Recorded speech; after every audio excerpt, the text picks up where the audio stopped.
ಏನಂತ ಹೆಸರು ಬರೆದಿಟ್ಟಿದ್ದಾರೆ. ಆದರೆ ಅವ್ರಿಗೆ ನ್ಯಾಯ ಸಿಗಬೇಕಾಗ್ಯದ. ಮತ್ತು ಅದಕ್ಕೆ ಅವ್ರು ಹೇಳ್ತಾ ಇದ್ದಾರೆ, ಅವ್ರ ಸಹೋದರಿಯರಿಗೆ 1 ಕೋಟಿ ರೂಪಾಯಿ ಕೊಡ್ರಿ, ಒಂದು ಉದ್ಯೋಗ ಕೊಡ್ರಿ ಅವರಿಗೆ ಅಂತ ಮಾತಾಡ್ತಾ ಇದ್ದಾರೆ ವಿಜೇಂದ್ರ ಅವರು.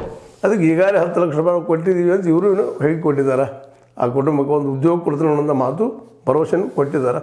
ಒಟ್ಟಿನಲ್ಲೇ ಒಂದು ಹಂತದವರೆಗೆ ಇದು ಏನಪ್ಪ ಅಂದ್ರೆ ತಾರಕಕ್ಕೆ ಮುಟ್ಟುವ ಜೊತೆಗೆ ಏನಾದರೂ ಆಗಲಿ ಪಾಪ ಕುಟುಂಬಕ್ಕೆ ಮಾತ್ರ ಇನ್ನು ಅನ್ಯಾಯ ಆಗೋದಿರ್ಬೇಕು. ಯಾಕಂದರೆ 5 ಜನ ಸಹೋದರರಿದ್ದಾರಂತೆ ಒಂದು ದೊಡ್ಡ ಕುಟುಂಬದ ಪಾಪ. ಅದು ಉಳಿದೂ ಅಷ್ಟು ಮುಖ್ಯದ. ತಪ್ಪು ಸರಿಯೋ ಆತ್ಮಹತ್ಯೆ ಮಾಡ್ಕೊಂಡಿದ್ದು ಅದನ್ನು ವಿಮರ್ಶೆಗೆ ಮೀರಿದ್ದು ಈಗಾಗಲೇ ಮುಗಿದು ಹೋಗಿಬಿಟ್ಟದ. ಹೀಗಾಗಿ ಆ ಮುಗಿದ ಘಟನೆಯನ್ನು, ಪರಿಸಮಾಪ್ತಿ ಆದ ಘಟನೆಯನ್ನು ಮರಳಿ ನಿರ್ಮಿಸಲಿಕ್ಕೆ ಸಾಧ್ಯ ಇಲ್ಲ. ಆ ಜೀವಂತಿದ್ದವರಿಗೆ ಬದುಕು ಕೊಡಬೇಕಾಗ್ಯದ.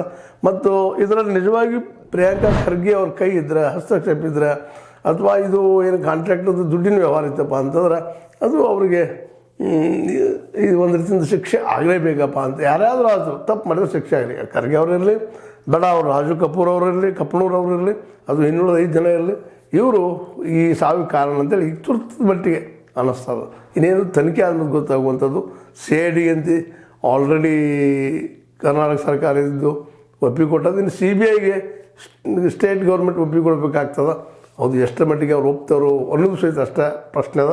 ಬಟ್ ಈ ಇಶ್ಯೂ ದೊಡ್ಡದಾದ್ರೆ ಮೋಸ್ಟ್ಲಿ ಕಾಂಗ್ರೆಸ್ಸಿಗರು ಅದು ಒಪ್ಪಿಕೊಡ್ಬೋದೇನೋ. CBIಗೆ ಆಗಲಪ್ಪ ನೋಡೇ ಬಿಡೋಣ ಅಂತೇಳಿ.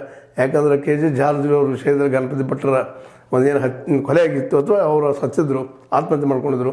ಆ ನೆಲೆಯಲ್ಲೇ CBI ತನಿಖೆಯಾಗಿ ಅದ್ರ ಕ್ಲೀನ್ ಚಿಟ್ ತೊಗೊಂಡಿದ್ರು ನಮ್ಮ KJ ಜಾರ್ಜ್ ಅವರು. ನಂತರ ಮತ್ತೆ ಸಚಿವರಾಗಿದ್ದರು. ಹಂಗಾದರೂ ಆಗ್ಬೋದು, ಹೇಳಲಿಕ್ಕೆ ಸಾಧ್ಯ ಇಲ್ಲ. ಯಾಕಂದ್ರೆ ಪ್ರಿಯಾಂಕಾ ಖರ್ಗೆ ತಮ್ಮ ಜೊತೆಗಾರರಿಗೆ ಈ ಸುಪಾರಿ ಮಾಡಿಸು ಹಂಗೆ ಅನಿಸಿದ್ರು ಸಹಿತ BJPಗೆ ಅವರು ಅಷ್ಟು ಅದನ್ನು ಮಾಡಿಸ್ಬಹುದಾ ಅನ್ನೋದೊಂದು ಪ್ರಶ್ನೆ ಕಾಂಗ್ರೆಸ್ಸರು ಕೇಳ್ತಾ ಇದ್ದಾರೆ. ಒಟ್ಟಿನಲ್ಲೇ ಕಾಂಗ್ರೆಸ್ ಮತ್ತು BJPಗಳು ಈ ಒಂದು ವಿಷಯವನ್ನು ತಮಗೆ ಮುಗಿ ನೀರಕ್ಕೆ ಚರ್ಚೆ ಮಾಡ್ತಾ ಹೊರಟಿದ್ದಾರೆ. ಇದೆಲ್ಲ ಏನಪ್ಪ ಅಂತಂದರೆ ಇದು ನಿಮಗೆ ಗೊತ್ತದ, ಅಧಿಕಾರಕ್ಕಾಗಿ ಅನ್ನೋದು ಅಷ್ಟೇ ಸತ್ಯದ. ಅದೇ ಕಾಲಕ್ಕೆ ಅವ್ರು ನ್ಯಾಯ ಸಿಗಬೇಕಾಗಿದ್ದು ಅಷ್ಟೇ ಸತ್ಯದ. ಹೀಗಾಗಿ ಈಗಿನ ಮಟ್ಟಿಗೆ ಪ್ರಿಯಾಂಕಾ ಖರ್ಗೆ ಅವರು ಮಾತ್ರ BJPಗೆ ಟಾರ್ಗೆಟ್ ಆದರೆ ಕಾಂಗ್ರೆಸ್ಸಿಗೆ ಅವ್ರು ಹೆಂಗೆ ಉಳಿಸ್ಕೊಳ್ಬೇಕು ಅನ್ನುವಂಥ ಒಂದು ಪ್ರಶ್ನೆ ಆಗಿದೆ ಅಂತ ಹೇಳ್ತಾ, ಇದು ಯಾವ ಮಗ್ಗಲಕ್ಕೆ ಯಾವ ರೀತಿ ಹೊರಡ್ಬೋದು 3ನೇ ತಾರೀಕುವರೆಗೆ ನೋಡ್ತಾ, ಆ ನಂತರ ಏನೇನು ಆಗ್ಬೋದು ಮತ್ತೆ ಹೇಳ್ತಾ ಚರ್ಚೆ ಮಾಡ್ತಾ ಹೋಗುವಂಥದ್ದು ಲಾಂಗ್ ಟರ್ಮ್ ಒಂದು ಕೇಸ್ ಅಂತ ತಿಳ್ಕೊಬೋದು ನಾವು. ಈ ಕೇಸನ್ನು ನೀವು ಜೊತೆಯಾಗಿ ನೋಡ್ತಾ ಹೋಗೋಣ ಅಂತ ಹೇಳ್ತಾ, ಇದು ನಿಮ್ಗೆ ಲೈಕ್ ಆಗಿರ್ಬೋದು, ಲೈಕ್ ಆಗದೇ ಇರ್ಬೋದು. ಲೈಕ್ ಮಾಡಿ, ಶೇರ್ ಮಾಡಿ, ಕಾಮೆಂಟ್ ಮಾಡೋ ಜೊತೆಗೆ ಸಬ್ಸ್ಕ್ರೈಬ್ ನಿಲ್ಲಿಸ್ಕೋಬೇಡ್ರಿ. H16 ನ್ಯೂಸ್ ಇದು ಸತ್ಯದ ಕೈಯಲ್ಲಿ ವಂದನೆಗಳು.